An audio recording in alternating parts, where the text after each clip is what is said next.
tem um livro chamado Brasil Nunca Mais, que ele traz relatos de pessoas torturadas pela ditadura. Tem que ter estômago para ler o livro, porque é uma coisa muito, muito séria. É uma coisa assim, uma coisa que vai aquém do limite humano, porque esse termo, o sadismo, né, que é essa prática da violência ao outro, assim, em alguns pontos, chega a destoar da humanidade.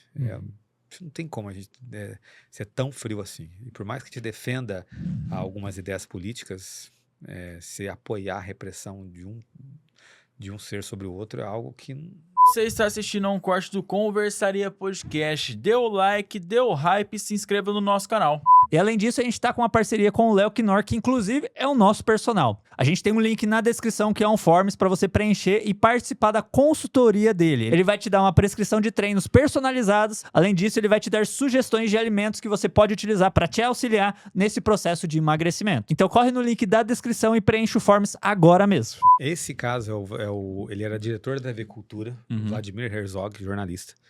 E ele morreu o ano passado, completou 50 anos da morte dele. Né? Foi 25 de outubro de 1975. Ele foi chamado para depor, por ser diretor da TV Cultura, no DOPS. E era mais imagina, um diretor de televisão deveria, né, ser constantemente chamado para responder a alguns programas, enfim. Avisou a esposa, tô indo lá, e foi a última vez que a esposa falou com o marido. Faz um frango hoje para mim, daqui a pouco eu chego. Traz pão, né? Faz assim, né? Coisa simples. E, infelizmente, daí, quando ela é avisada, tempos depois, fala, seu marido se matou na cadeia. Mas, sinceramente, né, se você vê a foto, e a foto está disponível na internet, se você acha que ele realmente se matou ali, a sua criatividade é muito, muito ampla, porque supostamente ele teria se enforcado, mas para ele se enforcar, ele se amarrou, né, a meia, se não me engano, na cela, o cinto, na grade da cela, e teve que se ajoelhar para se enforcar. Foi uma coisa tão, assim, uma desculpa tão esfarrapada, que em 75, poxa, que é uma ditadura, já era governo Geisel, já era um momento de crise do período militar. O povo não conseguiu acreditar naquilo. Foi uma coisa tão mal feito o caso, que aquilo repercutiu muito. A missa de 7º dia na Praça da Sé deu 1 milhão de pessoas. Assim, foi uma coisa absurda. Então, até hoje ele virou um dos grandes ícones, e a morte dele acaba virando o assassinato, né, dele, acaba virando um dos grandes passos para derrubar a ditadura militar, porque no ano seguinte, um operário chamado Manuel Fiel Filho também foi chamado para depor e também foi suicidado, né?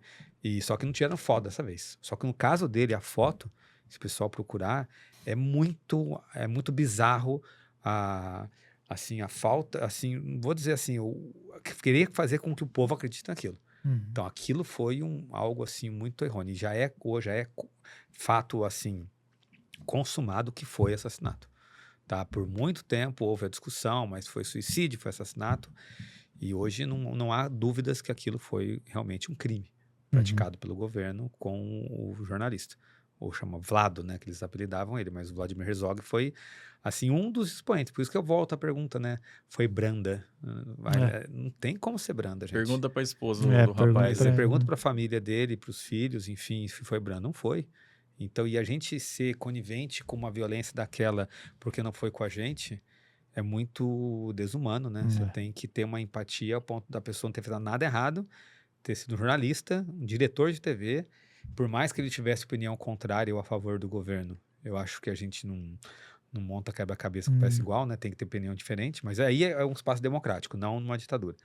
Mas foi algo, mais uma coisa bárbara, só que essa foi muito visível, né? Foi assim, se fosse pensar do lado do governo, foi um erro crasso que eles cometeram ali, né? Que eles deviam, para a democracia nesse caso foi positivo, porque expôs algo que as pessoas não tinham como duvidar daquilo. Então, tem inteligência artificial, né? Não tem como apagar aquilo foi exposto. Então, foi um episódio realmente bem marcante. E tem várias fotos, aí volta naquela pergunta, né? Como foi muito manipulado, muito controlado, muita coisa se perdeu. Mas a gente tem foto, a gente tem relatos. Tem um livro chamado Brasil Nunca Mais, que ele traz relatos de pessoas torturadas pela ditadura. Tem que ter estômago para ler o livro, porque é uma coisa muito, muito séria. É uma coisa assim, uma coisa que vai aquém do limite humano, porque esse termo, o sadismo, né, que é essa prática da violência ao outro, assim, em alguns pontos chega a destoar da humanidade. Não tem como a gente ser tão frio assim. E por mais que te defenda algumas ideias políticas, se apoiar a repressão de um ser sobre o outro é algo que não é aceitável de maneira alguma.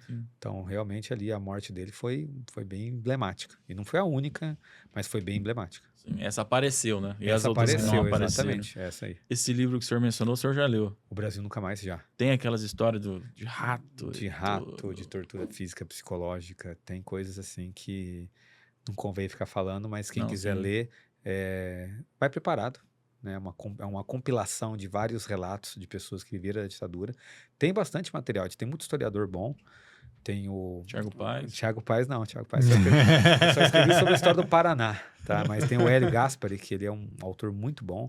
Enfim, a gente tem profissionais da área que realmente têm livros que são reveladores. E volto a dizer, parafraseando novamente o diretor lá de Agente Secreto, é um assunto que tem que ser comentado, tem que ser revisto. E, como eu falei, esse filme aí do Agente Secreto, ele é surpreendente. Não é porque é brasileiro, tô concorrendo, tô apoiando, mas o filme, ele é muito bom. É muito bom.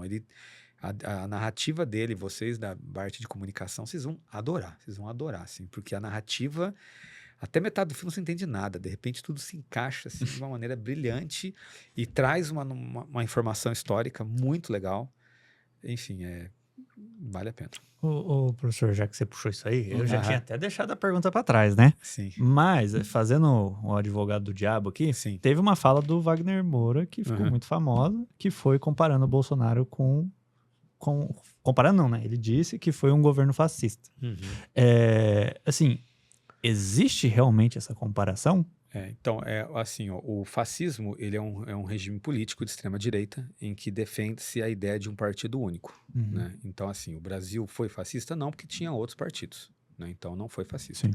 Mas algumas práticas defendidas pelo fascismo, né, que seria uma opressão, a ideia de um salvador, a ideia de um tradicionalismo em frente a algumas novidades, a ideia até de uma paranoia frente ao inimigo comum, isso foi adotado, tá? Então, o termo fascismo, a pessoa ter atitudes fascistas, é mais facilmente ampliado.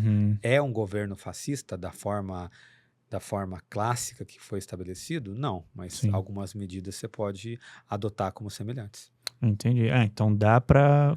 Talvez a forma que ele falou... Não, mas aí volto a dizer, o Wagner Moura não é um historiador, ele é um artista, um cara que, sim, formador de opinião pela carreira que ele tem, teve acesso à mídia, falou de uma característica que ele coloca, tem pontos realmente, igual você perguntou que o 8 de janeiro e 64 são iguais. Não são. Tem pontos semelhantes? Tem, como eu falei.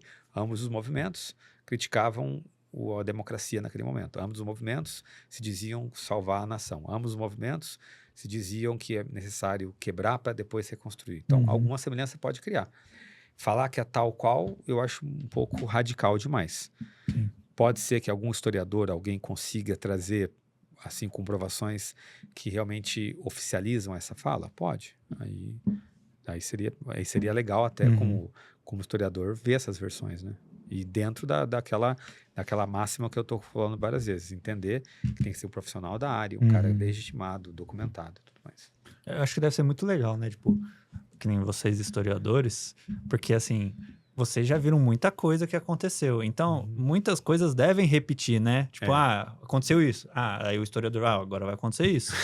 e agora vai acontecer isso. Então, tipo, muitas histórias devem se repetir. É aquilo que eu falei da espiral, né? Elas são semelhantes. Repetir nunca é igual, mas são semelhantes. Mas a gente pode, assim, ter uma concepção de que, olha, você virou por esse caminho, pode ser que tal como aquela vez que viraram por esse caminho, ocorra isso. A gente acaba...